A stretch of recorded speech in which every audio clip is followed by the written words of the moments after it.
BNP সংস্কার এবং নির্বাচন দুটোরই পক্ষে, দুটোই অত্যন্ত জরুরি। সংস্কার নাকি নির্বাচন, কেউ কেউ এমন উদ্দেশ্য প্রণোদিত প্রশ্ন নিয়ে কূটতর্ক করার অপচেষ্টা করেছে। আমরা যদি দেশের বিরাজমান পরিস্থিতি দেখি তাহলে কিন্তু সেটি ভিন্ন। দেশের কোটি কোটি পরিবারের কাছে এই মুহূর্তে নির্বাচন এবং সংস্কারের চেয়েও গুরুত্বপূর্ণ হচ্ছে সংসার পরিচালনা করা। একদিকে দ্রব্যমূল্যের ঊর্ধ্বগতি, অপরদিকে জনগণের উপরে চাপিয়ে দেয়া ভ্যাটের বোঝা। ফলে দেশের কৃষক, শ্রমিক, দিনমজুর, স্বল্প আয়ের, এমনকি নিম্ন মধ্যবিত্ত পরিবারগুলোর কাছেও সংসার টেকানোই অনেক ক্ষেত্রে দায় হয়ে পড়েছে।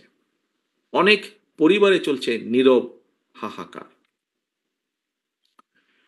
কিভাবে জনগণের নিত্যদিনের দুঃখ দুর্দশা লাঘব করা যায়, কিভাবে বাজার সিন্ডিকেট ভেঙে দ্রব্যমূল্য জনগণের হাতের নাগালে রাখা যায়, কিভাবে জনগণকে ফ্যাসিস্টের আমলের মিথ্যে মামলা থেকে রেহাই দেওয়া যায়, কিভাবে আইন শৃঙ্খলা বাহিনীকে আরো সক্রিয় করা সম্ভব, জনগণের জানমালের নিরাপত্তা নিশ্চিত করা যায়।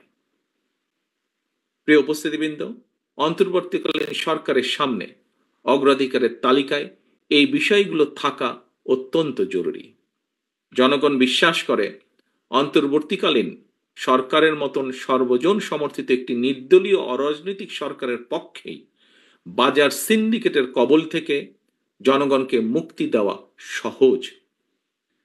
তাহলে এখন প্রশ্ন, অন্তর্বর্তীকালীন সরকার এতদিনেও কেন বাজার নিয়ন্ত্রণে ব্যর্থ?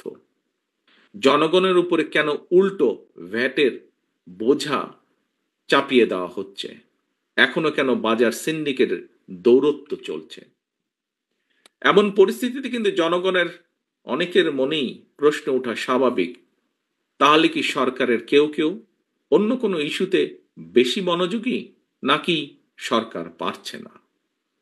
মুক্তিযুদ্ধের মাধ্যমে অর্জিত দেশের মহান মুক্তিযুদ্ধের যে আকাঙ্ক্ষার প্রতিফলন হয়নি, যে সংবিধান, মুক্তিযুদ্ধের মাধ্যমে যে সংবিধান ছিল, সেটিতে কিন্তু মহান মুক্তিযুদ্ধের আকাঙ্ক্ষার প্রতিফলন হয়নি।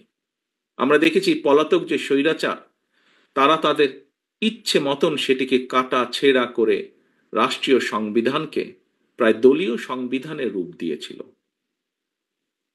ঠিক একইভাবে নির্বাচন কমিশন কিংবা দুদকের মতন সাংবিধানিক প্রতিষ্ঠানগুলোকেও তারা একদম অকার্যকর করে দিয়েছিল। দুদক সম্পর্কিত দন্তহীন বাক তারা নিজেরাই নিজেদেরকে বলেছে।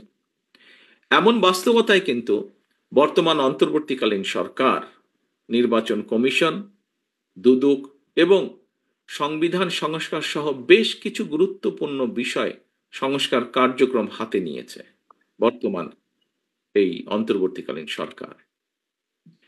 বিএনপির 31 দফা সংস্কার কর্মসূচি এবং অন্তর্বর্তীকালীন সরকারের সংস্কার কার্যক্রমের সঙ্গে দু একটি মৌলিক বিষয় ছাড়া, প্রক্রিয়াগত বিষয় ছাড়া তেমন কোনো ভিন্ন মত বা বিরোধ নেই।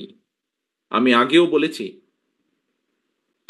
বিএনপির সংস্কার এবং নির্বাচন, বিএনপি দুটোরই পক্ষে।